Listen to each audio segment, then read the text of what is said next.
তারা যেভাবে বেয়াদবি করছেন, আপনি চিন্তা করুন শেখ হাসিনা ৮৮ না ৭৮ বছর বয়সী একজন ভদ্র মহিলা, বৃদ্ধা। এখন তার যাকে বলা হয় পেটিকোট, মানে আমরা যেটাকে ছায়া বলি, কিংবা তার অন্তর্বাস।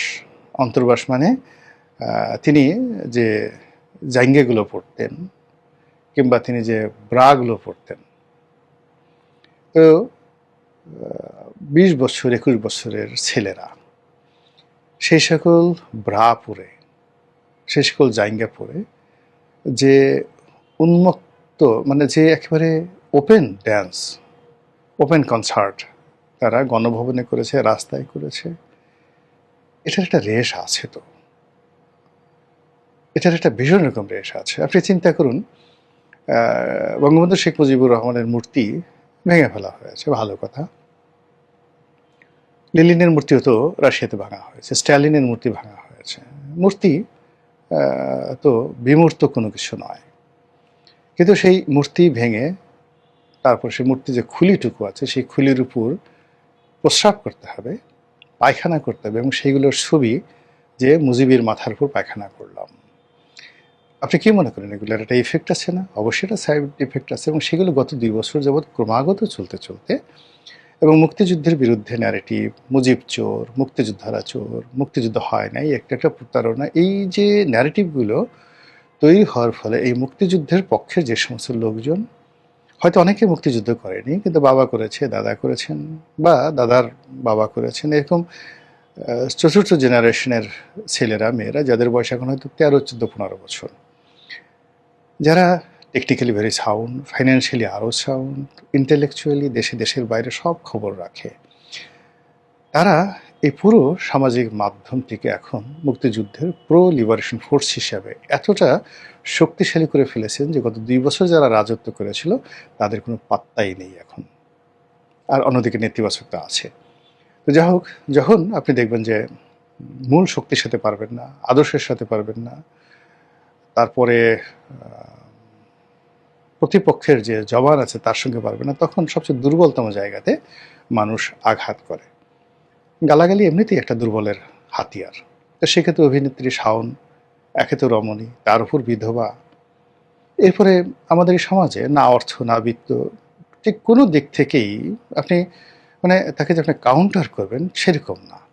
তো সেই শাওন, হুমায়ুন আহমেদের বিধবা স্ত্রী, এখন শাওনের যে ব্যাকগ্রাউন্ড, আপনি সে যদি হুমায়ুন আহমেদের প্রথম স্ত্রীর কথা চিন্তা করেন, তার সন্তানদের কথা চিন্তা করেন, তারা সামাজিকভাবে যথেষ্ট, যাকে বলা হয় যথেষ্ট সফল, যথেষ্ট সার্থক, কিন্তু তাদের কথা আপনার কানে আসছে না, বা তার এই ধরনের কথা বলছে না। কিন্তু শাওন যে কোনো কারণে একটা গালি দিয়ে বসেছে, একটা কথা বলেছে, জুলাই সিডিআই কথা বলে ফেলেছে।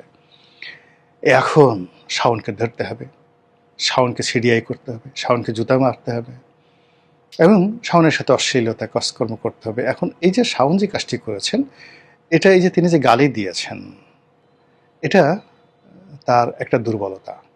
মানে তার যদি সামর্থ্য থাকতো তিনি আরও অনেক কিছু করতেন, তো তিনি সেই কাজগুলো করতে পারছেন না, বলতে পারছেন না, কিন্তু তিনি আবার সহ্য করতে পারছেন না। ফলে গালি যেমন দুর্বলের একটা হাতিয়ার, ঠিক তদ্রূপ ওইরকম একটা হাতিয়ার সে ব্যবহার করে গালি দিয়েছে। আবার তার কাউন্টারে যারা প্রতিপক্ষ, তারা আবার পাল্লা দিয়ে শাওনকে গালি দিচ্ছে, এবং যারা গালি দিচ্ছে তারা আরও দুর্বল। আপনাকে যে গালি দিল সেও দুর্বল, আর আপনি কাউন্টার তাকে গালি দিলেন, আপনিও মারাত্মক দুর্বল। ফলে এই দুর্বলের যুদ্ধ, মারামারি, এটা সবসময় ভয়ঙ্কর হয়। শক্তিশালীর যুদ্ধ ভয়ঙ্কর হয় না, দুর্বলের যুদ্ধ ভয়ঙ্কর হয়। আপনি দেখেন ইরান এবং আমেরিকা দুটো শক্তিশালী পক্ষ এবং ইসরায়েল সহ যুদ্ধ করলো, সেখানে দেখুন ক্ষয়ক্ষতি হয়েছে কিন্তু ভয়ঙ্কর হয়নি। কিন্তু আমেরিকা যে ভিয়েতনামে যুদ্ধ করেছে, আমেরিকা যে ইরাকে যুদ্ধ করেছে, লিবিয়াতে যুদ্ধ করেছে, সেটা পুরো সভ্যতাকে শেষ করে দিয়েছে।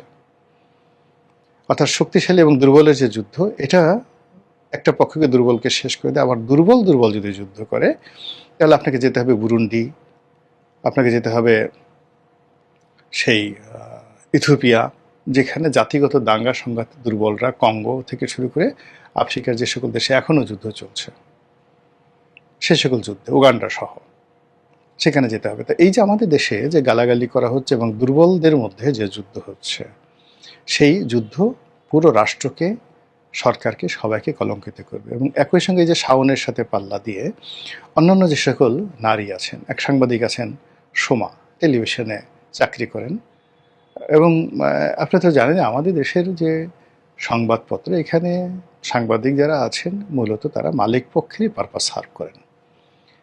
মালিকরা যেভাবে বলেন বা মালিকরা যেভাবে খুশি থাকেন সেভাবে তাদের কাজ করতে হয়। এখানে সোমার জায়গায় যদি টোমা হয়, টোমার জায়গায় যদি গমা হয়, কোনো লাভ নেই।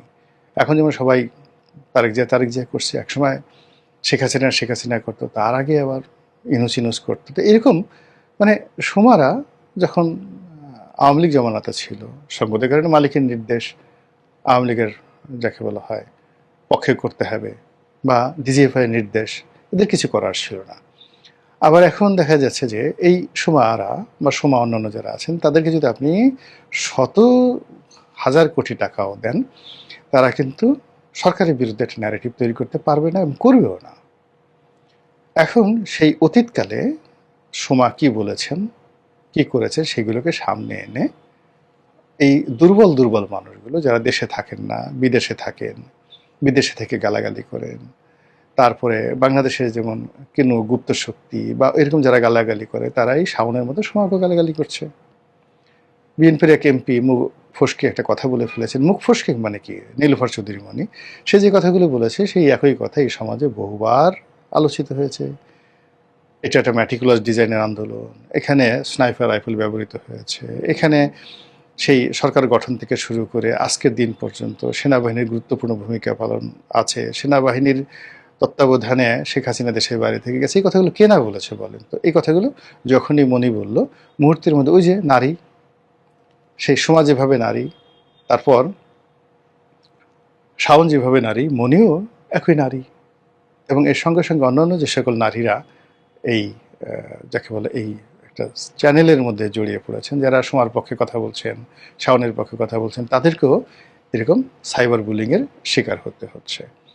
ঘটনা যাই হোক না কেন, পরিস্থিতি মূলত আপনি অশ্লীল যে সমাজ, অশ্লীল যে চিন্তা, অশ্লীল যে কর্ম এবং দুর্বলের যে যুদ্ধ, এটি কেবলই মাত্র দুর্গন্ধ ছড়ায়।